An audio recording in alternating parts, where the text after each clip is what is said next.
Hi, everyone. Welcome back to the Chitheads podcast. My guest today is Andrew Holecek. Andrew has completed the traditional 3-year Buddhist meditation retreat and offers seminars internationally on meditation, dream yoga, and the art of dying. He is the author of Preparing to Die, Practical Advice and Spiritual Wisdom from the Tibetan Buddhist Tradition, Meditation in the I Generation, How to Meditate in a World of Speed and Stress, The Power and the Pain, Transforming Spiritual Hardship into Joy, the audio learning course Dream Yoga, The Tibetan Path of Awakening Through Lucid Dreaming, and his latest book, Dream Yoga, Illuminating Your Life Through Lucid Dreaming and the Tibetan Yogas of Sleep. Dr. Holecek is a member of the American Academy of Sleep Medicine and has authored scientific papers. His work has appeared in Parabola, Lion's Roar, Tricycle, Utne Reader, is that how you pronounce it? Whitney reader, yeah. Utne Reader, Buddha Dharma Magazine, Light of Consciousness, and many other periodicals. Andrew holds degrees in classical music, biology, and a doctorate in dental surgery, which came as a surprise to me, that last bit, Andrew. So how are you? I'm good. Thanks for having me here, Jacob. So Andrew, tell me a little bit about how you got from dental surgery to dreams. Yeah, it's almost the other way around, actually. I became more interested in the nature of reality through meditation, through dreams, and realized that I had several choices very early on, going into the academy and teaching and that sort of thing, which had its own promises and perils. And then really making the decision, did I want that kind of obligation or did I want the freedom? And so the kind of clinical aspect of my life was really retrofitted in terms of like, hey, can I do something that's quite practical that provides a financial infrastructure for what I really want to do? But I have to say parenthetically, Jacob, that that career has served a wonderful set of purposes. One being that we founded a foundation some 20 years ago called Global Dental Relief, and now we work in a number of countries throughout the world providing free oral health care to impoverished children. And I toss that into the mix because the stuff I work with can be disembodied, can be cerebral, heady. I mean, even the meditation thing can be disembodied if it's not related to properly. And so this is a certain form of translational research, so to speak, where it puts me in the trenches, it keeps me honest, and puts my life in proper perspective. So it's been a wonderful kind of corollary, collateral benefit to pursuing that career. And also in my work in Asia, I've worked a lot in Nepal, India, Tibet. It's given me the tremendous opportunity to study with some of the world's greatest meditation masters. And so that's the selfish part of it for me. But so Wow. that's kind of how it came together. So this is like a whole other world of your life because I mean, as I've been looking at the work that you're doing, I mean, it seems like your work on lucid dreaming and dream research and dream yoga really is quite substantial, and yet you also have this other quite substantial undertaking. Human being. So, one of at the bio, you talked about being on one of these 3-year Buddhist meditation retreats, which, for anybody listening, sounds like a very intense experience. So I'd love to hear a little bit about your experience in that and maybe how that's begun or did inform the work that you're doing today. Did you sort of, have some realizations that sort of began to open you up to this work on dreaming, or how is that connection? Tell us about that connection. Yeah, for sure. It's without question the most seminal experience of my life. I went into it for a number of reasons. One was I had been studying very intensively with a number of teachers, in particular my main teacher, Khenpo Sultrim Gyaltso Rinpoche, really an awakened one. We can talk a little bit about that kind of ultimate lucidity and its relationship to lucid dreaming.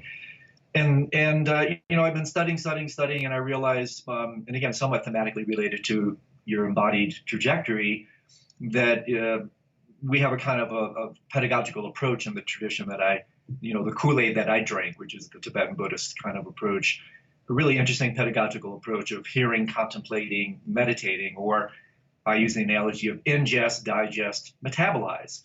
And I was ingesting a lot, but I wanted to metabolize and digest so that these teachings literally became me, transforming cerebral data into somatic fiber. And so I went into retreat to take the teachings from my head and bring them into my body and then into my life. And it was beyond profound for me. It was also beyond difficult. Is why I wrote my first book, The Power of the Pain, because it was like a detox. It was like being in detox from Western so-called civilization.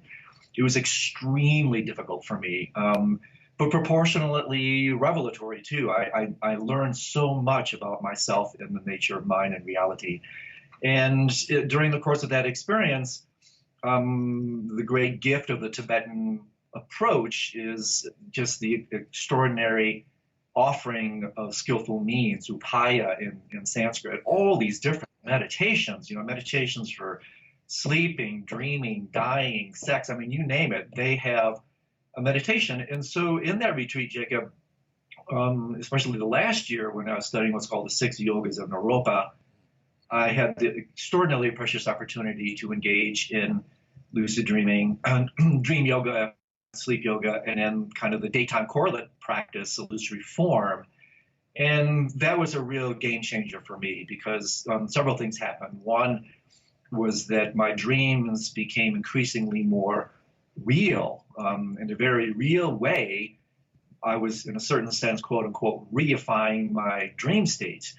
And by kind of implication, what was happening was I was de-reifying the waking reality. And I was therefore able to catch glimpses of what the great wisdom traditions refer to sometimes as the great equanimity, or in tantric language, one taste, the kind of the ultimate equanimous nature of mind through all states of consciousness, which is what I would argue is what it means to be awake, to maintain a kind of constant consciousness, constant lucidity, kind of a 24/7 awareness through all states of consciousness. And that really, Jacob, is what inspired me when I came out to just share my passion for what I had been so fortunate to discover. And so I look at my work now somewhat as a cultural translator, where these great wisdom, skillful means, this kind of inner technology, which has been around for thousands of years, it just needs to be translated into Western cultural terms, which really,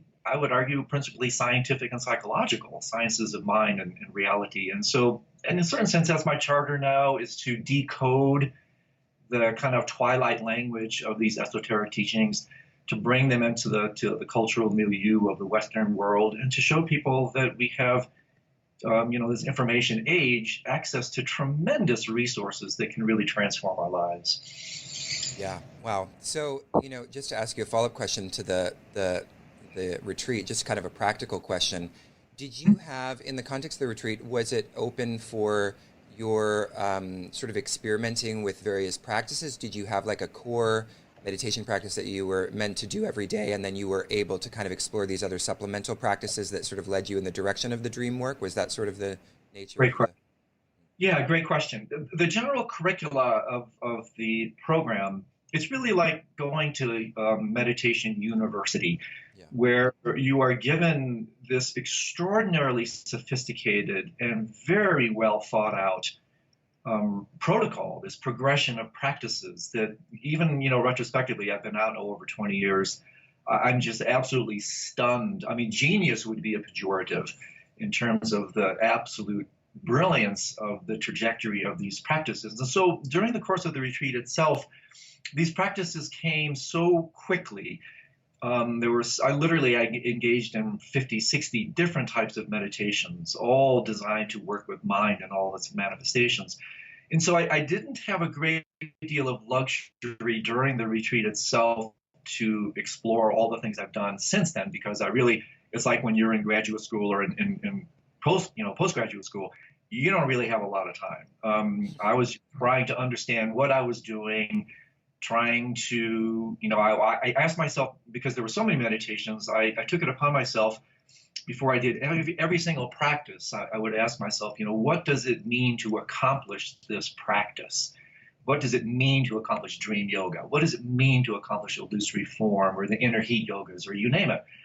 And so I was just constantly, and every free moment I had, which wasn't much because we were practicing in 16 hours a day and sleeping upright in a meditation box, which people always get very interested Oh in. my gosh. Yeah, it's very conducive to the lucid practices, by Oh the yeah, way, I because bet. according to the inner yogic system, we work with these subtle energies and the like. And so basically, I was on almost 24/7 with these studies and these practices. And then when I came out of retreat, Jacob, is when I had the luxury to look back and really somewhat like going to college. Okay, it's like, what do I want to now specialize in? What do I really want? What is my resonance? What is my path? And for various reasons, what I have now started to call the nocturnal meditations, and we can talk about what actually comprises that kind of curricula, that's become my recent, not recent, I mean, really for the last 20 years, that's been my path, is exploring these more subtle dimensions of mind that are actually revealed in sleeping, dreaming, and allegedly even in the dying spaces. So that's kind of what I've been doing since I've come out of retreat, and some of my writing and teaching has been based on that. Well, it's fascinating, and I appreciate the work that you're doing. And because, as I said, before we just started the official interview, I had mentioned that I really appreciated how rigorous your work is, because I think a lot of the dream yoga and sort of lucid dreaming sort of stuff out there tends to be a bit fluffy, and so. And as a result of that, the unfortunate thing is that less people take it seriously. But what you're doing is really articulating it in a very clear way, and you're working with scientists, and you yourself have a sort of scientific disposition and training, and so it's refreshing to kind of look at your work and see something that really grounds it in a really palpable way. So I want to ask a very basic question for those who are listening, and that's really, what are dreams from the perspective of Eastern tradition? A lot of people today think and speak of dreams as sort of a meaningless residual residue from the day's activities. Or they think it's the complete opposite of that, and it has too much meaning, and perhaps they read too much into their dreams. So, what do the Eastern traditions say about the function of dreams and really what they are?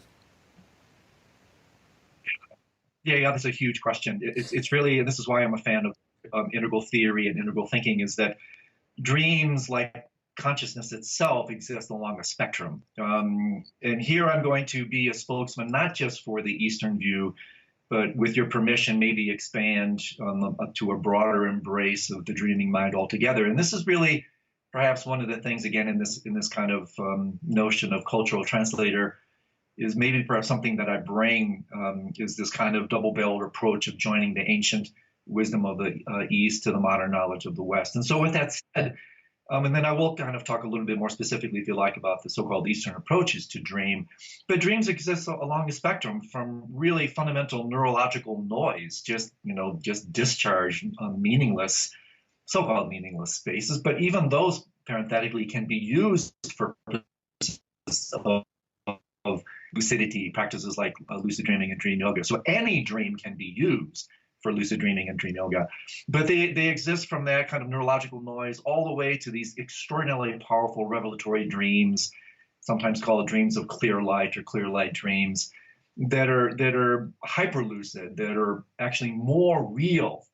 This is again one of the game-changing experiences that I had, especially in retreat, where and I'm not special. Anybody who does these practices has these experiences, but you are trained to evoke qualities of phenomenological experience where the dream literally is more real than this. And those are the game changers, Jacob, because when you wake up from a hyper-lucid dream that lasts, for instance, more than an hour, I would argue it's not too dissimilar from near-death experiences. I've never had one, but I argue that near-death experiences are so transformative because you're dealing with tectonic levels of mind and reality, and you don't need to have an NDE over and over to be changed by them. And in the same way, these hyperlucid clear light dreams are so foundational, they're so transformative that when you wake up from those, it changes the way you relate to this entire reality. And so with that said, my understanding of the so-called Eastern approach to dream, and this is what I'm arguing at some length of the book that is coming out this year, Dreams of Light, the Profound Daytime Practice of Lucid Dreaming, is that fundamentally dream is a code word for manifestation of mind. And in that regard, we can use what the traditions refer to as the example dream or the double delusion of the nighttime dream as a way to study the primary delusion, the real dream of so-called waking reality, until we get to this conclusion that I alluded to earlier, where we fundamentally understand the dreamlike nature of all reality. And so this has profound implications and applications. I mean, here's just one. In the schema of the nocturnal meditations, the most advanced practice is what's called Bardo yoga. Bardo, as you know, is a Tibetan word, refers to transitional processes, literally, etymologically, the gap. And it refers to archetypally, if you believe in this sort of thing, the gap between lives. And so with Bardo yoga tenets and its kind of relationship to dream yoga and sleep yoga, you can answer this perennial question of where do you go or what happens after you die? Well, with this kind of approach to mind and reality, you simply transition from one dream to the next. And so, as Edgar Allan Poe and many other philosophers and mystics throughout the ages have said, we are living in just this kind of nested hierarchy of recursive dreams. It's just dream within dream within dream. And waking up to this reality from the nighttime dream is actually, in the spiritual traditions, referred to as a false awakening. If you wake up and take the contents of this reality to be dualistic, that's what it means to be asleep in the spiritual sense. And so, kind of a long-winded answer to a very deep question, what is dream? I mean, I fundamentally take refuge in the notion that dream is manifestation of mind. And right now, therefore, we are engaged in a dream. And so what that really means, the implications, the applications, why is this important? Why should I care?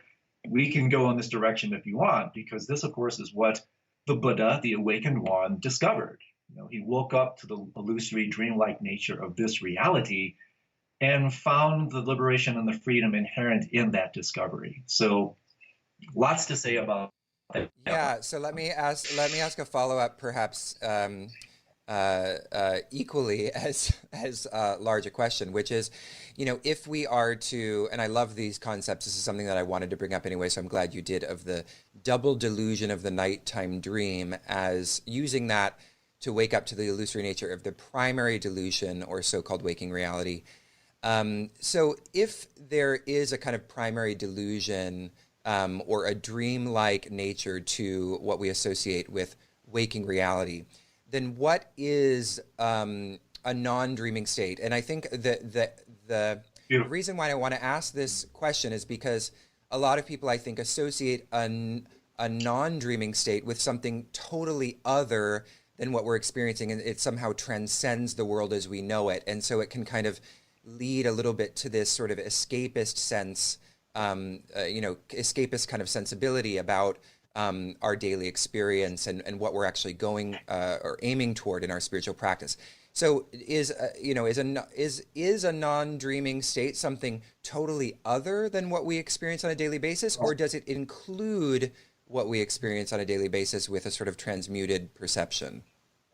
Yeah, that's a terrific question, and it's really the heart of the whole thing, and it's exactly the topic that's central to the book I just released, which is fundamentally what this notion of waking up entails. And again, parenthetically, I do have to toss in, you absolutely nailed the several of the massive near enemies of things like illusory form, dream yoga, sleep yoga, and the like, which is a nihilistic or escapist approach, where it's very easy when you work with this material, when one professes the dreamlike nature of reality, a consequence of especially the Western word to dream is dismissive. Saying this is a dream is in fact a pejorative statement. So it's very easy to slide into all these subtle spiritual traps that become exactly what you say, kind of cosmologically dualistic, where we just lose contact with reality. This is the absolute opposite of that. You're actually making contact with reality. So the path is therefore more perceptual than ontological. In other words, it's really just a shift in perspective. And that is, in fact, why we can use the example dream, the double delusion, to wake up, to gain an intimation of what it means to wake up to this. Because, and again, here's one way to really play with it. When you're stuck in a normal non-lucid dream, and this will backpedal into your question about what does it mean to have a non-dreaming experience. Let's use the double delusion as an example. So you're stuck in your regular non-lucid dream. What makes that dream non-lucid is a completely kind of inappropriate relationship to that display. In other words, you fall prey to the display of the mind and you reify it. You take what's happening to be real. That's what it means to be stuck in a non-lucid dream. You don't know that you're dreaming when you're dreaming. That's non-lucidity.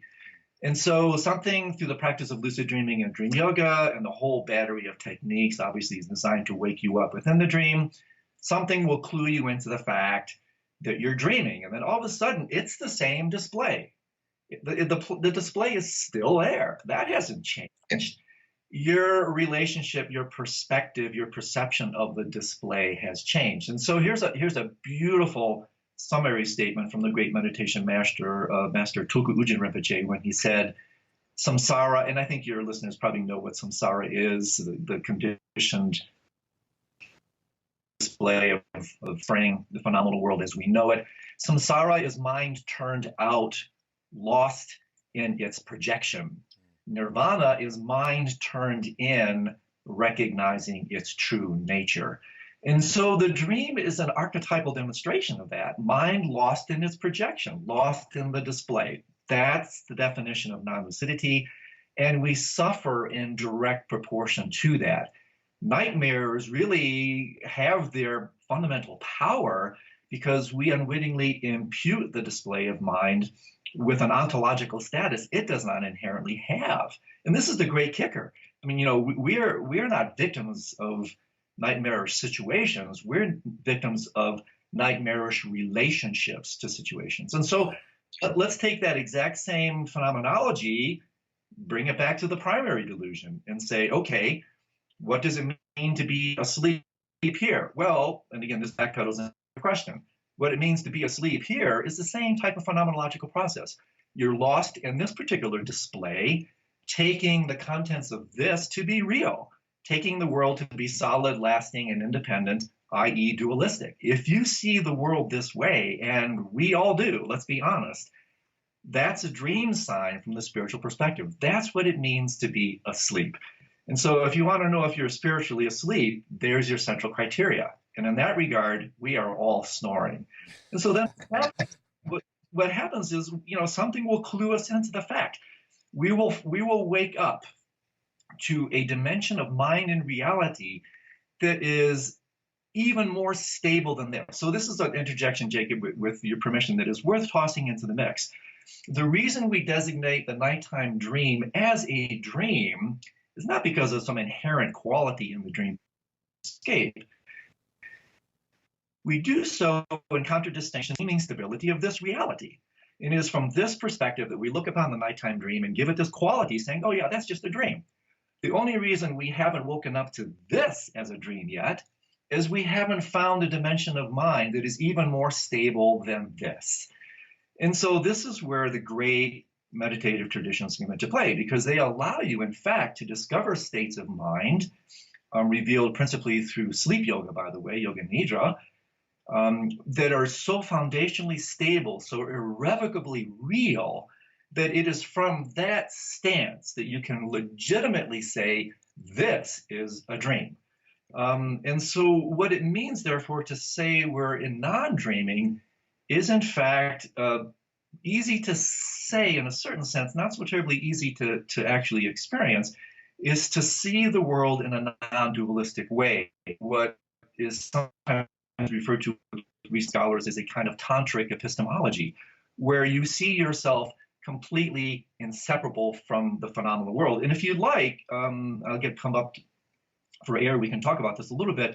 I can actually give you and your listeners a very powerful brief contemplation where this otherwise abstract approach can be something that you can play with and work with, because there is a way through a very simply articulated contemplation that you can gain a sense of what this actually means. But just like your other question, my friend, this is a big one, and so maybe that is something we can riff on. Yeah, I definitely want to get to a point where where I ask you for some practical tools to actually engage, this process of lucid dreaming. But I want to ask a question first about, because I think we've been talking a lot about lucid dreaming, and maybe we can offer some just in case some people who are listening are not totally familiar. They've heard about it, but they're not totally sure. So lucid dreaming is, in a sense, when you realize in the context of dreaming that you are dreaming, and it sort of liberates you to have all of these sort of powers within the dream that you didn't have before. So maybe you want to say a little bit more about what lucid dreaming is, but then my question to that, follow-up question to that then is, is the experience of waking up in the primary delusion, or what we associate with waking life, analogous to that in the sense that once I discover myself as dreaming in, waking life, I also am liberated into these sort of powers that I perhaps didn't have before. Is it analogous in that way? Yes, very much so. And several things here. This is, in fact, why the Buddha, I think rightly so, can be called the ultimate lucid dreamer, because that's what he woke up to. And I think this is very worth throwing into the mix. What did the Buddha wake up from? What did he wake up to? He woke up from the nightmare of reification. He woke up from seeing this world as solid, lasting, and independent. Again, precisely what constitutes non-lucid dreams and a non-lucid life. What he woke up to is what I was intimating earlier. He woke up to an illusory, dreamlike, or in Buddhist jargon, an empty reality. In other words, a reality that's empty of inherent existence. And so we can most certainly use the nighttime dream as a profound kind of glimpse of what it would mean to wake up in this reality. And so the types of powers that we can glean from this awakening, Jacob, are twofold. One, according to the great wisdom traditions, as I've come to understand them, is that yes, in fact, when you completely wake up to the illusory nature of this reality, you develop what's called relative siddhi. You've probably heard this term. Siddhi refers to kind of psychic power, and it comes in two forms. Relative siddhi is the classic clairvoyance, clairaudience, the ability to manipulate the so-called real world. And if in fact the world is illusory and dreamlike, then that really creates those types of avenues, the opportunity to become a kind of sorcerer. These types of relative siddhis are important, but they're also potentially very powerful traps, because they can be used for, self-aggrandizement and egoic inflation, which, by the way, is why sensitive dreamers and thinkers like Carl Jung, who knew all about lucid dreaming, did not endorse it, or endorsed it very carefully, because he realized the potential for ego to just go wild in the dream state. But the more important type of siddhi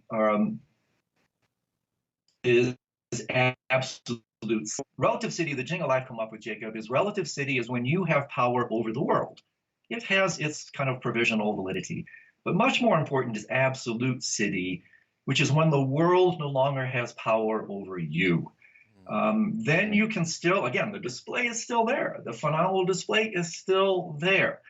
But it no longer can affect you the way it did before, because you have developed this kind of X-ray vision that allows you to see through the previously reified nature of that reality. And so therefore, this is one of the kind of the inner renderings of the word enlightenment. The world appears lighter, freer, and in the deepest sense, we can talk about the nature of reality as actually literally being made of light, and how this relates to the light of mind, how this relates to knowing and epistemology altogether.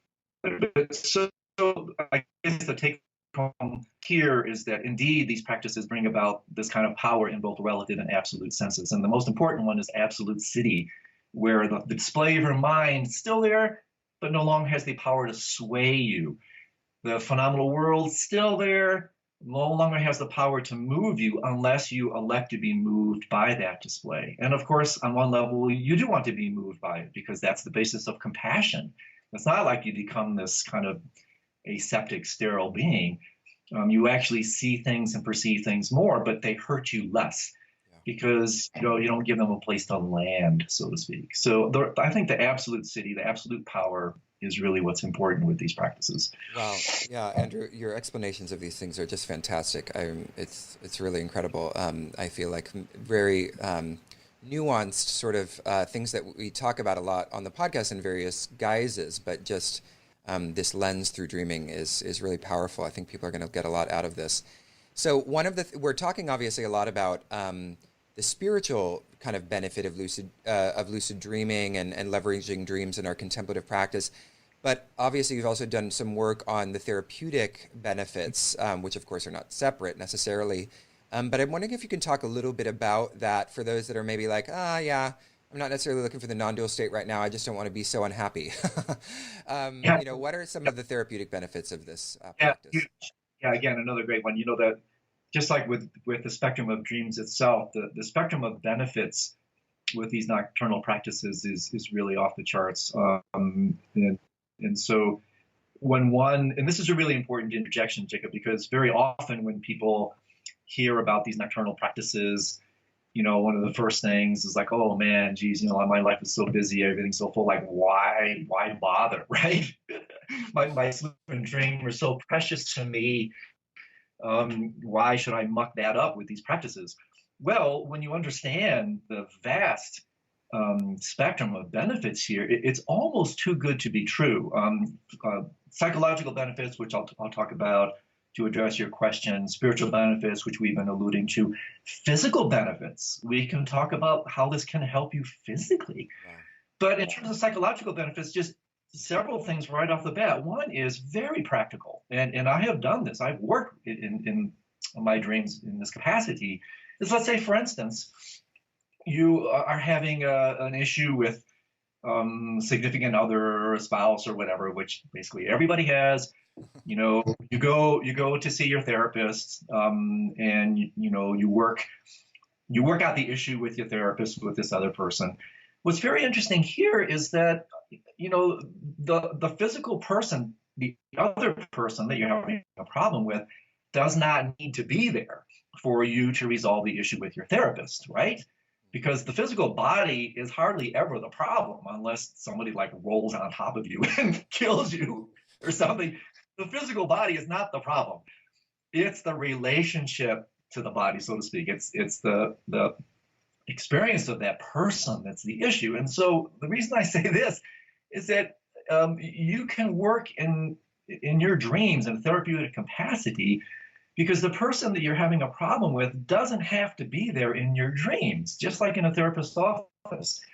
They only have to be there phenomenally. They only have to appear to you in your mind. Because the issue, again, just like the previous thing, the issue is the relationship to the display. The issue is not the physical person. The issue is your relationship to it. And so you can, in fact, work out relationship issues in your dreams. I would argue fundamentally that that's all that exists. The only thing that really exists is relationship. And so when you're working with your dreams, and I've done this quite frequently, you're in a lucid dream, you make the aspiration in advance, you incubate the dream, you seed it, very practically. Tonight, I'm going to have a lucid dream, first order kind of intention, so that I can work out this issue with X or whatever it is. And so you wake up in the dream and you go, okay, what was I going to do tonight? Oh, yeah, I was going to try to work out this relationship with X. So then either through role play or whatever, bring the person up and you can work with these issues. And I speak with personal experience on this. I've done this repeatedly. You can also work with grief, because while death is, again, it may be the end of a physical presentation, it's not the end of a relationship. And so you can work out issues in relationship to grief. And again, very practical. I had some unresolved issues with friends when they passed. Regretful that I didn't have the opportunity to express some things and the like. And so I had a very powerful lucid dream with one of my parents, was able, in fact, to address this in this kind of role-playing capacity. And this, of course, begs the larger question that we can go to if you want, is in fact this person somehow appearing in your dreams as an external agent, or is it in fact an expression of your own mind taking on this form? On one level, Jacob, it doesn't matter. Yeah. So it's the relationship to that display that matters. And so you can use this, again, just to give you, again, a slightly larger scope, you can use lucid dreaming to rehearse things, I'm a pianist, and I have literally engaged in very powerful lucid dreams and rehearsing entire Beethoven sonatas, literally playing a Beethoven sonata in my dream. And I'll toss this in and then take a little break.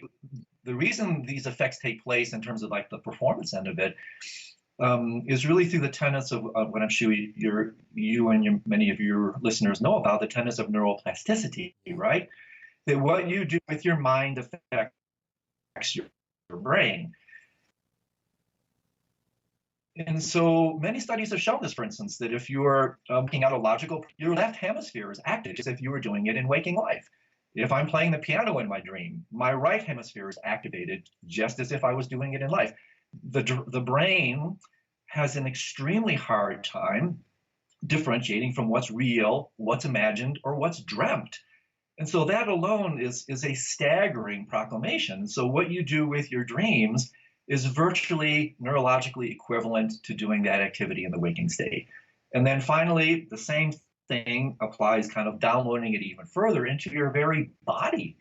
What you do in your dream, mind not only affects brain, it also affects body. And there's some very interesting studies coming out about using your dreams to rehearse physical activity, practice your golf swing, practice whatever.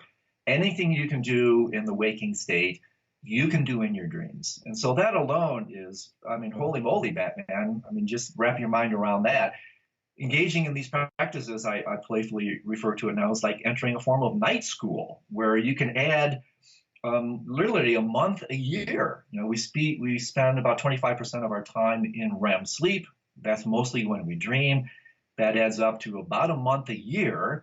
Think about how much you could learn if you turned on the inner night light and went to night school. And so to me, this is a very profound psychological benefit to doing these practices, physical benefits. And then obviously you have the whole even larger embrace of what we started with, which are these spiritual benefits. So I actually put forth, Jacob, that lucid dreaming, when the induction methods are refined, really could represent the pedagogy of the future. And in fact, just to give you some kind of scientific traction with this one, Matthew Walker, who's a neuroscientist, wrote a very popular, extremely good book last year called Why We Sleep. And in this book, he devotes just a few pages to lucid dreaming.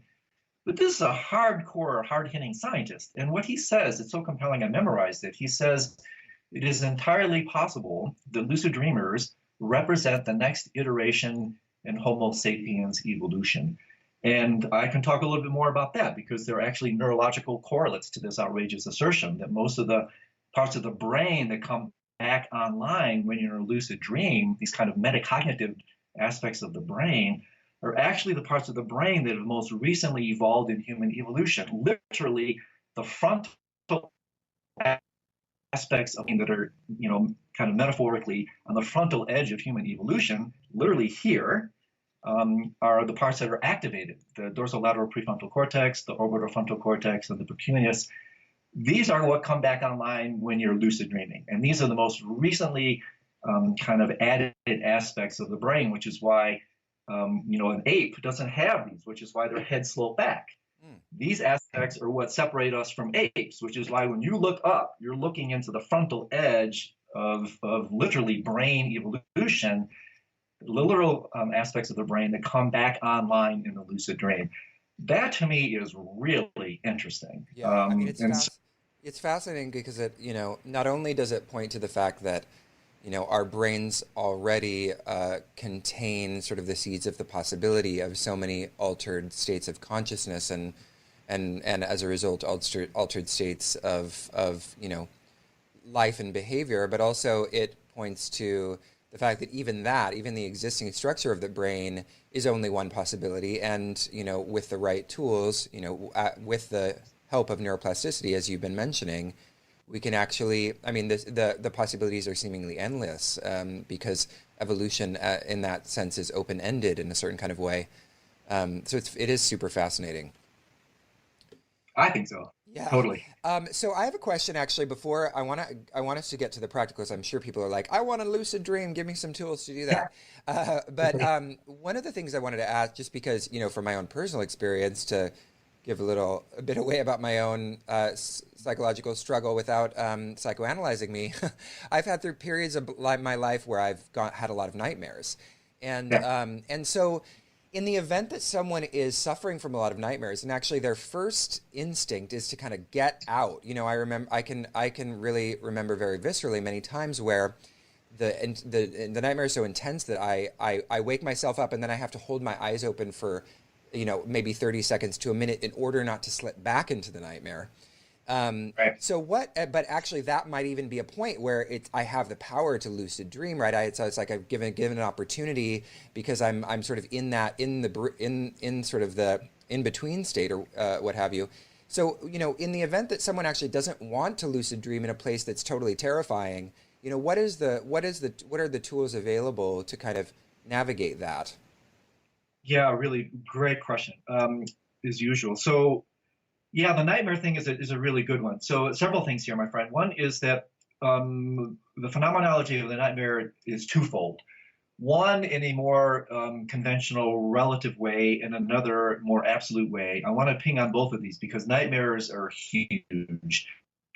On a more relative way, very practical, I don't think it's too much of a stretch to argue that the large part of nightmares, and I say this with some qualification because it's very easy to dismiss the complexity of the whole nightmare scenario and things like PTSD and trauma. But generally, over-the-counter nightmares, I think one could argue, are largely brought about by disenfranchised, rejected, refused aspects of experience thrown out of sight, so to speak. But in psychological and spiritual kind of arenas, out of sight does not mean out of mind. Out of sight means into the unconscious mind. You're throwing it into darkness. And there's a very interesting kind of riff on this unfair relationship we have to darkness. Darkness is fundamentally neutral, outside and inside. We're the ones that turn it into a frightening refuse heap because that's where we toss our refused experience. And so what happens is out of sight into the unconscious mind, where we have all this rejected, unwanted experience, all these kind of spiders and snakes, as I refer to them. And so what happens in a nightmare is these rejected experiences are in a certain sense coming back. It's like throwing a boomerang. They're coming back, and don't think too anthropomorphically here, asking for reintegration, for individuation, for wholeness. And so what usually happens here is that with a non-lucid relationship to dreams, even doctrinally, even at the level of the map, let alone the experience, we have a nightmare and our usual response is to run away from the nightmare. Yeah. Well, if you keep running away from the nightmare, you're just running away from yourself. You're just running away from refused aspects of your experience. And guess what? They will keep chasing you. Why? Because they're calling out for healing, for holing, for integration. And this is what keeps the nightmare alive. So with a sense of lucidity and the power that is conferred with that lucidity, you can wake up. In fact, think about when you wake up from a nightmare, that's actually a moment of lucidity. Something clues you into the fact in the nightmare and you go, pardon my French, holy shit, this is just a dream. This is a bad dream.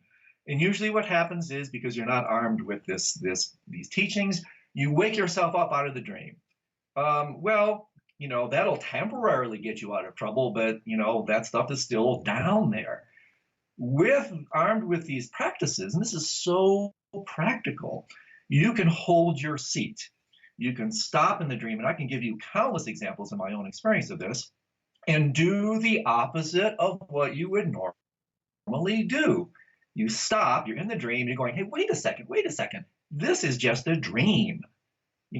This doesn't have any ability to harm me unless I confer this ability onto it. And so then what you do is you stop, you turn around. This is classic, if you know the jargon, classic shamatha and vipassana.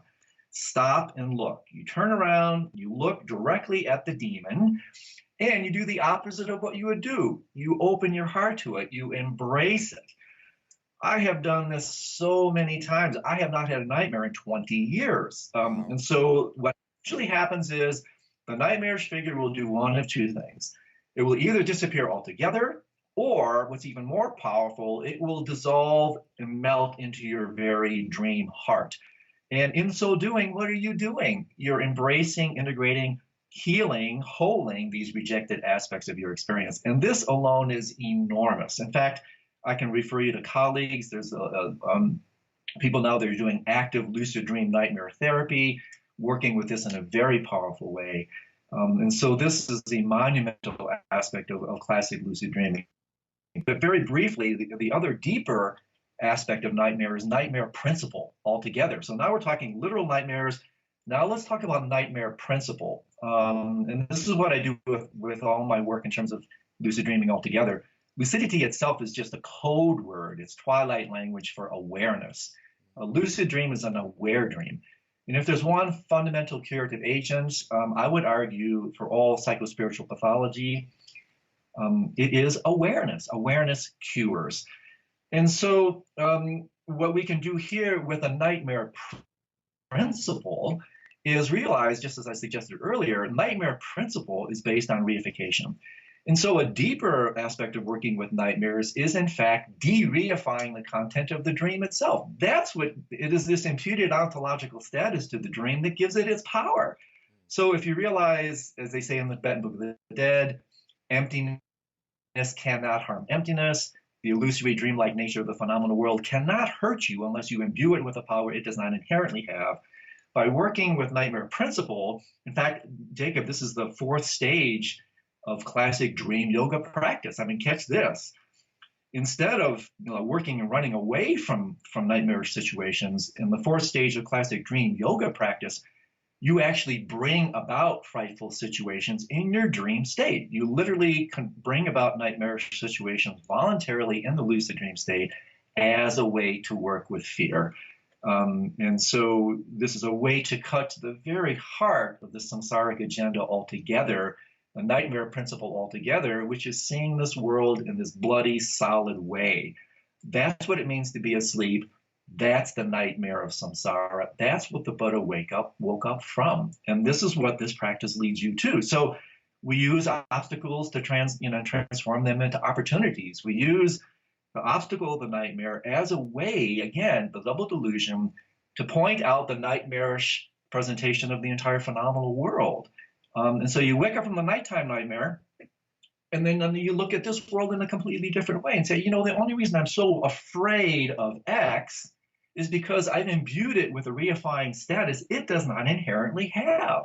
So let me take exactly the same insight I had last night when I saw through this monster and realized that this monster of a boss, this monster situation, does not have the power to affect me unless I give it that power.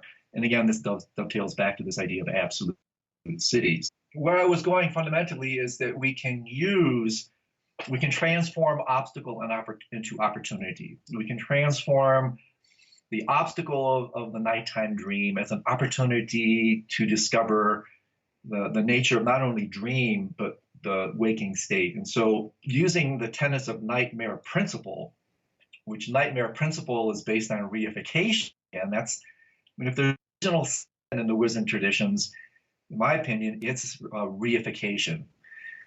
Taking things to be so bloody, solid, and real. Again, just like what defines a non-lucid dream. And so if we can cut through the appearances, see their illusory nature, see what they really are, then we live a freer, lighter, more awakened existence altogether, because we're no longer so endarkened. We're no longer so burdened by the contents of mind, the contents of reality. We develop, what the superior man or a woman in the Taoist tradition, Superman, Superwoman, the ability to develop this X-ray vision of perspective and lucidity that allows you to see through the phenomenal display. It's still there. Again, it's still there. Your relationship has changed dramatically. And that's no small thing. All right. So now I want to talk a little bit about what we've been alluding to, which are some of and you're already beginning to talk about it, but Just some kind of general principles or perhaps strategies to begin a practice of, lucid dreaming and leveraging lucid dreaming toward all these benefits that we're talking about. So how does one, uh, cultivate an intention to lucidly dream? Yeah, so there are a host of things here. In many ways, what you said was just is like the essence of it all is the intentionality. And what I always recommend is, first of all, doing exactly what we're doing here, is just riffing on the topic, learning about the benefits, the why bother, why should I, Yeah. enter this institute of higher learning, so to speak. Learning about the benefits. Why is this so bloody important? Well, perhaps some of the conversation today can give you a sense of that. So we create what's in the Buddhist tradition is referred to as the power of right view, outlook. Hey, wow, this is really kind of cool. I had no idea. I'm kind of sold. Okay, now what? Well, host of practices. I will give you the most foundational ones, in my opinion. And really, one of the most important, Jacob, is the one you just said, intentionality. The intention actually to become lucid in the dream state. And in fact, this is of such importance that some dream yoga teachers, when they speak about induction methods, that's all they present. They talk about instilling the extraordinary power of intention. Intention, etymologically, literally means to stretch forward, to stretch towards. And so by setting the proper intention, literally as simple as saying with heartfelt conviction throughout the day, I really want to have a lucid dream, almost like a mantra. I really want to wake up in my dreams. I really want to become lucid in my dreams. And so we do this throughout the day. And again, for the scientifically oriented people, using the tenets of what are referred to as bidirectionality. What you do during the day obviously affects what you do at night. And we've been talking a little bit about the other direction. What you do at night also can affect what you experience during the day. But for now, it's the day to night trajectory. So I want to have a lucid dream, especially when you're going to sleep at night. You want to kind of perfume the night because in Buddhist approaches to the mind, it's very interesting. Sleep and dream are considered variable mental factors, which means they're fundamentally neutral. They're like tofu. So what we want to do is we want to marinate the sleeping, dreaming mind in the marination of these induction methods. So we go to sleep, we're lying down in bed. Tonight, you know what? I'm going to have a lucid dream tonight. Intentionality in itself cannot be overstated. Don't let the simplicity belie the efficacy. It really works. The other main one, and this is really contribution from the dream yoga tradition, is the extraordinary power of meditation. And so let me say just a little bit about this. This is a big one because, in fact, it's so much so I refer to it as a foundational or even a super technique. That what meditation allows one to do is, in fact, become lucid to the contents of mind during the day. And so many studies have actually shown lucid meditators have more lucid dreams. And as incredulous as it may seem, in the mind of a meditation master, all their dreams are lucid. And it makes total sense because Kabir once said of death also applies to dream. What is found now is found then. Or conversely, what is not found now is not found then. And so by this, what I mean is that if you take a close look at your mind, an honest one, it's sometimes painfully revelatory that the vast majority of what takes place in the untamed, untrained, non-meditative mind takes place utterly non-lucidly. We have this constant stream of thoughts, depending on where you get the data, anywhere from 60 to 80,000 thoughts a day, the vast majority of which stream by completely unawares, completely non-lucidly. So we have non-lucid dreams at night because we have a non-lucid relationship to the contents of our mind during the day. So let's work with this. And this is worth throwing into the mix. When you talk about lucid dreams and non-lucid dreams, a non-lucid dream is a distracted dream a forgotten dream. A lucid dream is a mindful dream, a remembered dream, a non-distracted dream.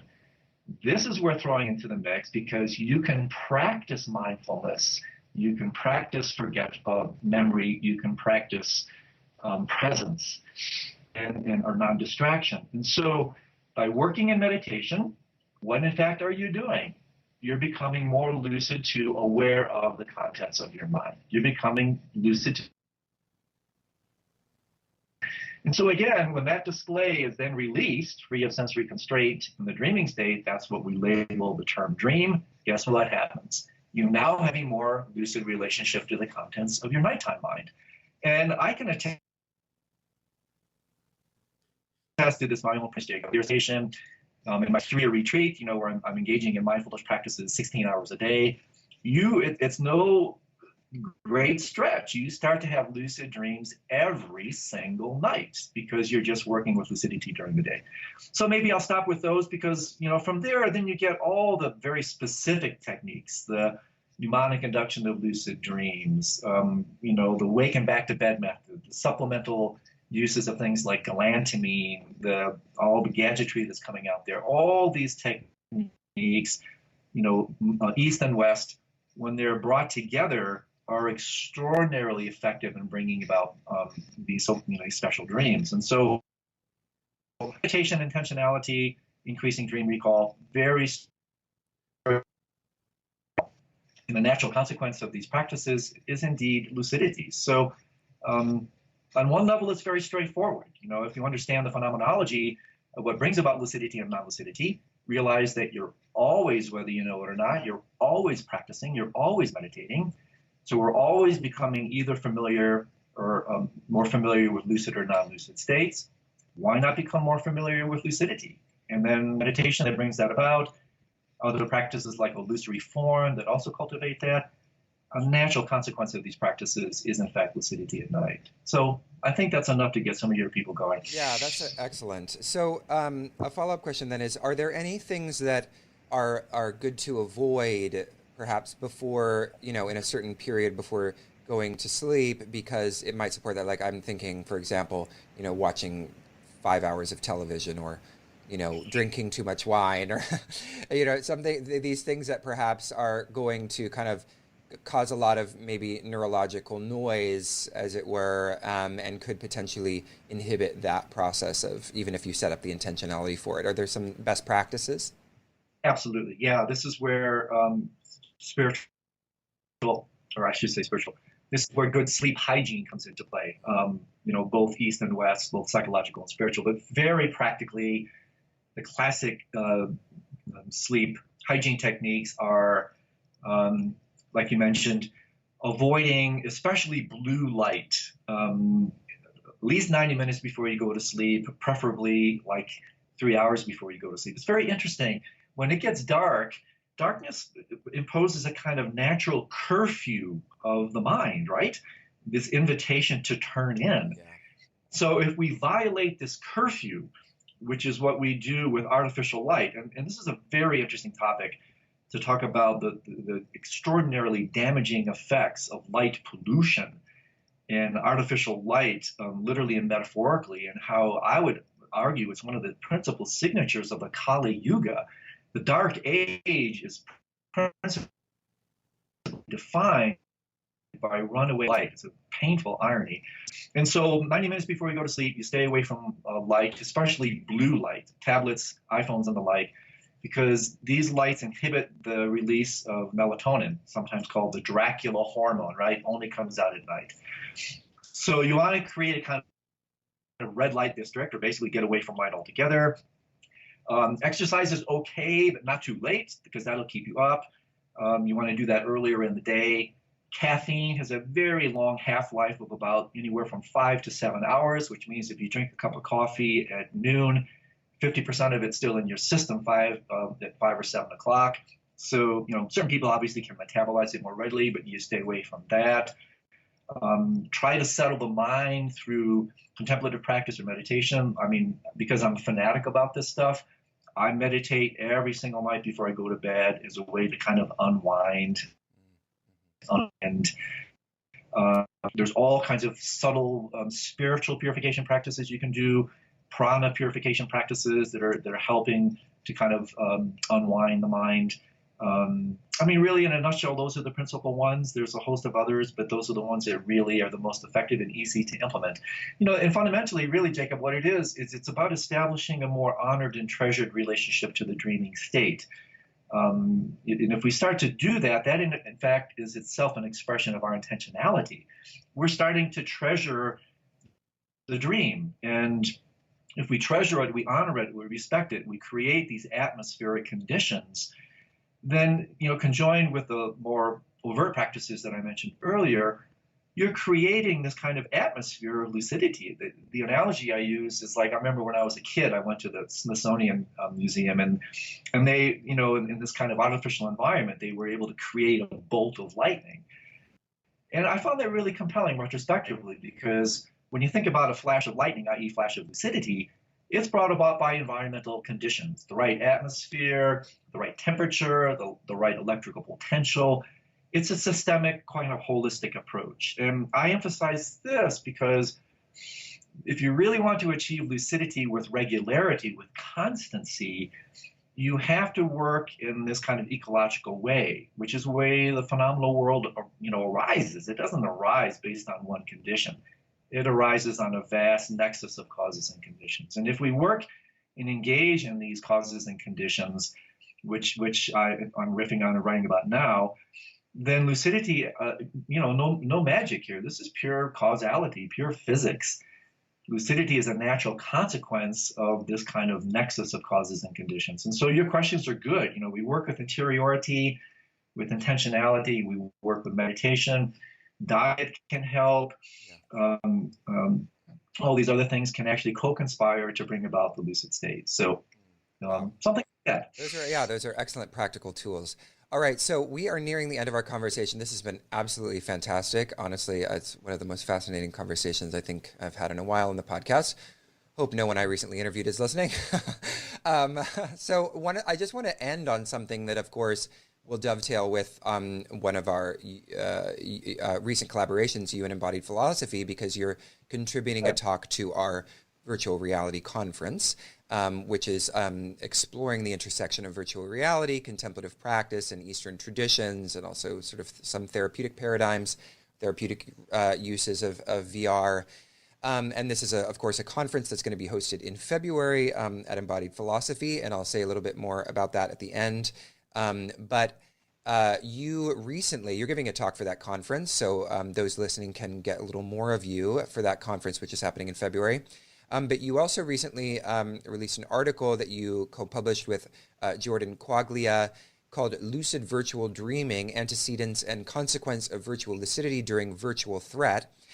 So I wanted to just give you an opportunity as a way of, previewing some of the topics that you're going to explore at the conference, a little bit about this and sort of what you've discovered in this research. Yeah, well, the study, people can read the study that I did with Dr. Quaglia, a cognitive scientist. What we did in this paper, as the title suggests, is work with a concept called virtual lucidity, which is, again, highly analogous to lucidity in the lucid dream.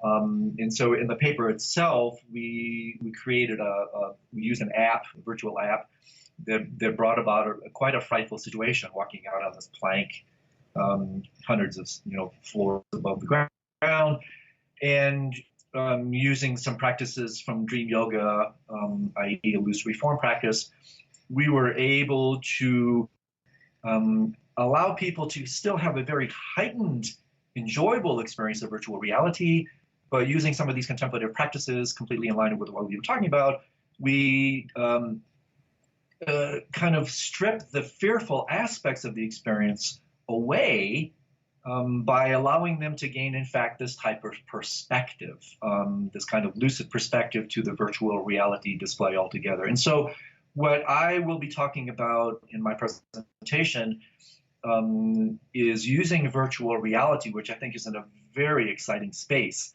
or stage, depending on how it's harnessed, virtual reality, I believe, has tremendous applications and implications for psychospiritual growth.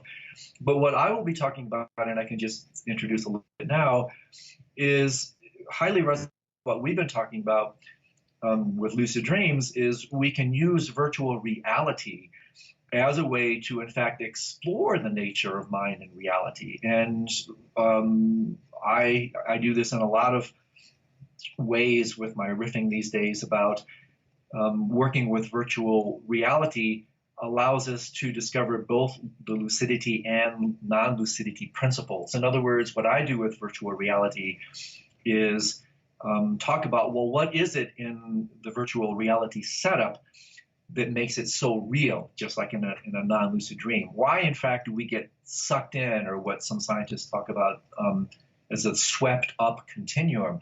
What is it about the VR setup that sucks us in, makes the display seem so bloody real, and therefore we append this label reality to this virtual experience? And so, similar to what I mentioned earlier, Jacob, what I do is use the virtual reality display similarly to the double delusion as a way to work with this display, and in fact come to this quite unsettling conclusion, which a lot of people really don't want to hear for very deep psychological reasons, because it begets the empty nature of reality, is that by using virtual reality, we can come, it can lead us to the conclusion that this is virtual.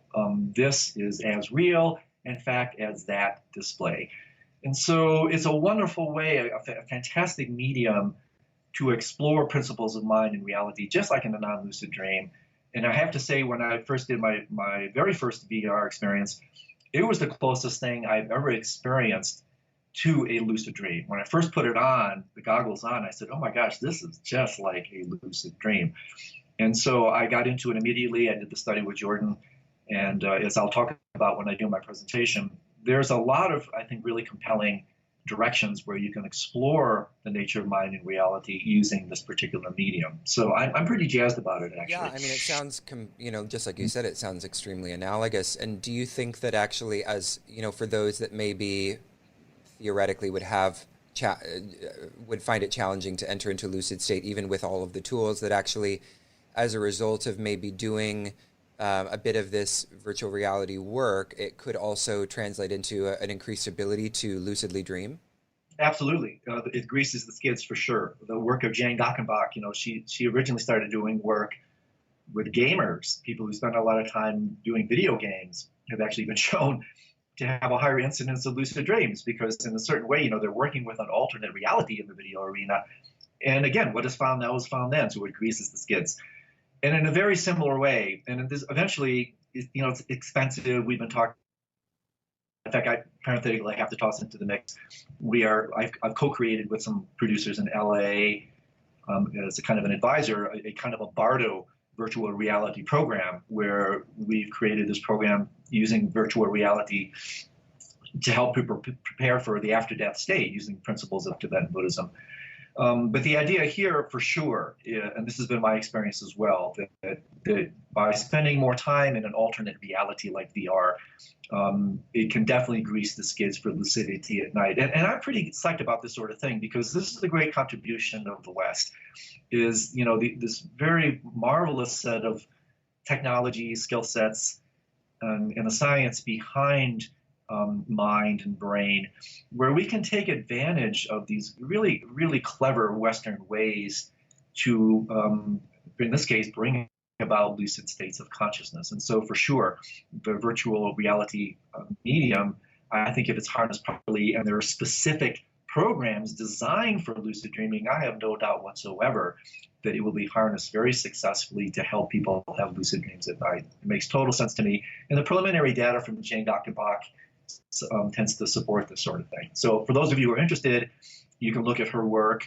And it's amazing what you can get from Dr. Google these days, but there's already a fair amount of data out supporting this sort of thing. So Yeah, it's pretty cool. It's fascinating, and I appreciate you mentioning if it's harnessed in the right way, because of course I think most people, when they think initially of VR, they think escapism or fantasy, or and it being leveraged as pure entertainment. And so there's a lot of there's a bad rap, I think, in a certain sense around VR, and so that's why I think it's really fascinating and wonderful that there's work like this being done, and it's so important that this Yeah, work gets out there so people can actually really understand and start to grapple with the profound therapeutic and transformative benefits that these technologies can, help to cultivate. yeah, and actually, I have to throw into that mix. Very much like a lucid or non-lucid dream. If you don't become lucid in your dreams, then it becomes not a medium for waking up. It actually becomes super samsara. That's why it's called the double delusion. It's just delusion on top of delusion. But in a classic kind of tantric or alchemical way, you can transform that lead into gold if you have these mediums. And exactly the same thing, Jacob, happens with virtual reality. If it's not related to properly, it too becomes super samsara. And so and this is why I think we're at a pivotal point, and I'm so glad to see this kind of symposium conference that you're doing. The analogy I use is that VR is like a stem cell. It's a stem cell technology. And depending on the environment that stem cell is put in, it will either grow into a cancer or tumor. And no surprise, one of the hottest selling aspects of virtual reality is pornography right now. I mean, Yeah. that's super samsara. Yeah. But if you take that same stem cell and you put it in this environment, you put it in an environment of skillful means. And I have to say, I took a very high ranking Tibetan Lama into the VR lab, and we put him in the VR goggles, and he got into it in a big way. He was in this headset for like over an hour. And the minute he took the headset off, he proclaimed without any provocation, invocation on my part, exactly what I was hoping. He said, this technology has amazing potential for meditation, for dream yoga, for bardo yoga, for what's called generation stage of visualization practices.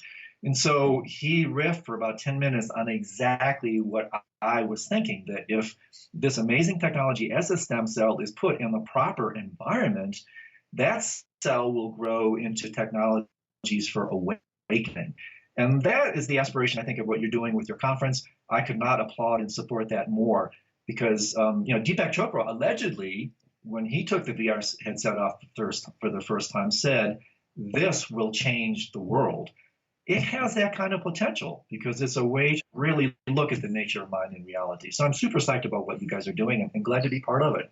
Amazing. Well, Andrew, this has been fantastic. And as we close, I just wanted to give you an opportunity to share a little bit about the things that you're doing for people that want to study with you more. I know you have a fantastic offering called Night Club, which I just think is an amazing pun. It's really awesome. That's definitely the nightclub that I want to go to. And actually, I think I will because this conversation has inspired me so much. It just sounds like a fabulous offering. So tell us about Nightclub. Tell us about some other things that you're doing. Thanks, Jacob. That's very kind. The propaganda part. Yeah, I'm pretty psyched on all. As you can probably tell, my passion gets the better of me. I write and riff on this stuff. I have 2 books coming out this year, a really deep dive, philosophical dive called Dreams of Light, mentioned earlier. I also have a more entry-level introductory book, Lucid Dreaming Workbook, coming out, The Art of Lucid Dreaming Workbook. So 2 books coming out this year. And then, as you so kindly mentioned, we launched a site last year that we playfully call Night Club because I teach this stuff all over the world. And everywhere I go, people always say, okay, this is like really cool, but like now what? Where can I go? What can I do? And for 20 years, I kept saying, I don't know. And so finally, last year, with some really gifted people, we've created this kind of virtual university, virtual monastery, whatever you want to call it, called Night Club. And we do very similar to what you're doing here. I interview some pretty amazing people. That's the really selfish part for me. I get to talk to some of the greatest minds in the world in this business, including Stella Bear, Evan Thompson, Ken Wilber, and the like. And then we have a community where we share dreams, a dream sharing platform. I offer webinars twice a month.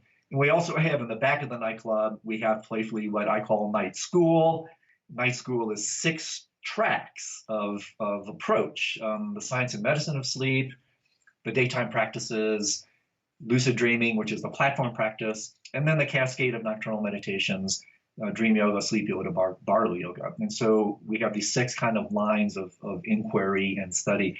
And it's growing beautifully. It's a really fun thing to do. that also lists all the teaching stuff that I do. I'm doing more and more of the stuff. So I'm teaching these programs around the world. I'm teaching a lot and now also about using these practices as ways to prepare for the end of life, because dream yoga, parenthetically, in the Tibetan tradition, came about principally as a way to prepare for death. So these nocturnal practices have tremendous applicability towards dying. Thanatos and Hypnos, the god of sleep and the god of death, they're not just brothers, they're twins in Greek mythology. So they're deep connection. And so I riff on all this stuff, and I enjoy it, the heck out of it. I love doing everything that I'm doing, and hanging out with people like you makes it even more fruitful. So people can learn about that. AndrewHolecek.com. It's pretty easy to kind of find out what I do and that sort of thing. So thank you for that opportunity. It's very kind. Absolutely. So yeah, check out AndrewHolecek.com. And the question of death is something that I had had sort of in the possibility of questions, but I think we're going to have to save it for a second interview because it's such a big topic, and I think it is an incredibly important one, and one that I definitely want to talk more about on the podcast. So we'll have you back to discuss all of the stuff we have talked about in relation to the process of dying.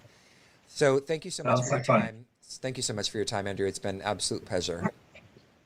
Likewise, Jacob. Thanks for the great questions. Really enjoyable, and very much look forward to the VR event. So all the best to you, my friend. Take care.